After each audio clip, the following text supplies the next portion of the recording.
So guys, இந்த ஒரு வீடியோவில் கைதி 2 படத்துக்கான அப்டேட்டை பற்றி தான் பார்க்க போகிறோம். ஸோ அதை பார்க்கறதுக்கு முன்னாடி சேனலை சப்ஸ்கிரைப் பண்ணாமல் பார்த்துட்டு இருந்தீங்கன்னா மறக்காமல் சப்ஸ்கிரைப் பண்ணி வச்சுக்கோங்க.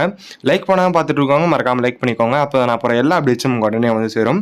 ஸோ இப்போ ஸ்ட்ரெயிட்டாக மெயின் அப்டேட்டுக்குள்ளே போயிடலாம். லோகேஷ் கனகராஜ் பொறுத்த வரைக்கும் பார்த்தீங்கன்னா கூலி திரைப்படத்துக்கான ரிலீஸ் பற்றி தான் வந்து எல்லா டிஸ்கஷன் வந்து போயிட்டு இருக்கு. லோகேஷ் கனகராஜ் பார்த்தீங்கன்னா ரீசெண்டாக ஒரு இன்டர்வியூவில் வந்து சொல்லியிருந்தாரு, கூலி மூவி ரிலீஸ்க்கு அப்புறம் பார்த்தீங்கன்னா கைதி 2க்கு தான் வந்து அடுத்த ஷூட்டிங் வந்து போக போகிறோம் அப்படின்னு சொல்லியிருந்தாரு. கார்த்திகை பொறுத்த வரைக்கும் பார்த்தீங்கன்னா சர்தார் 2 பார்த்தீங்கன்னா இப்போ வந்து ரிலீஸ் ஆக போகுது. அதுக்கப்புறம் பார்த்தீங்கன்னா கைதி 2க்கான ஷூட்டிங் வந்து ஆரம்பிக்கும். இப்போ நம்மளுக்கு கிடைச்சிருக்க அப்டேட் என்னன்னு பார்த்தீங்கன்னா கைதி 2 படத்துக்கான ப்ரீ ப்ரொடக்ஷன் வந்து ஆரம்பிச்சிருக்காங்க அப்படின்னு சொல்லிட்டு ஒரு அப்டேட் வந்து கிடைச்சிருக்கு. ஆனால் ஷூட்டிங்கை பொறுத்த வரைக்கும் பார்த்தீங்கன்னா கூலி திரைப்படத்தோட ரிலீஸ்க்கு அப்புறம் தான் பார்த்தீங்கன்னா ஷூட்டிங்ஸ்ல வந்து ஆரம்பிக்கும். கூலி திரைப்படத்தோட ரிலீஸ்க்கு அப்புறம் பார்த்தீங்கன்னா நிறைய அப்டேட்ஸ் வந்து வரும். ஸோ நம்ம வெயிட் பண்ணி பார்ப்போம் வேற எதனா அப்டேட்ஸ் கிடைக்குதா அப்படின்னு சொல்லிட்டு.